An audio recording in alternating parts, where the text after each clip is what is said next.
Persisting forward, no matter the challenge, is a survival tactic I picked up from my mother.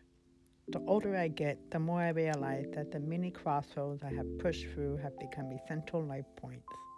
I welcome these foes with open arms because I have come to find that when we humbly reflect upon them without judgment, they become noteworthy and make us and our lives more vital.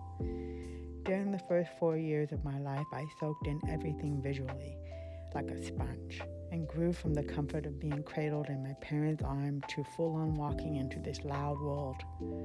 I knew nothing other than my silent days and nights filled with color, movement, and my family of four, which consists of a protective mother, my father, a man of few words, and my older sister, who can be seen in childhood pictures as the one announcing her age, with her fingers in the air with such vigor and intention. When I came, her whole world changed. She became a big sister, and when I have gathered from our childhood photos, I always look like the one with a friendly frown on her face and eyes always seeking to understand. My mother said she knew something was not quite right with me. The doctor told her she was an overactive mother. When she found out the reasons for her worries, she persisted. I was born deaf. I often wonder how those words landed for her. Did she wonder if I would ever hear her say, "I love you," and all the fears and heaviness that come with that? As a parent today, I can see how this time was a sharp fold in my mom's trajectory as a mother.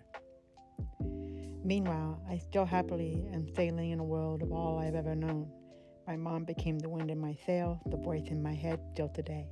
My youngest memory was the sound of her voice, and my first word was my name. Everyone around recognized the sound, and that sound meant me, Marlene. I never used sign language as a tool to communicate as a child. I created my own way of communicating and navigating through this world until I was fitted with hearing aids. I can recall the feelings in my body from that time in my life, but I am unsure how much of the visual details of this moment are mine or more of a collective memory shared with me. Regardless, it was a pivotal moment. My first fold became about understanding and embracing a world of sound and slowly letting go of all I had ever known for years, silently learning to live and create space for a lifetime of finding my footing in between two worlds.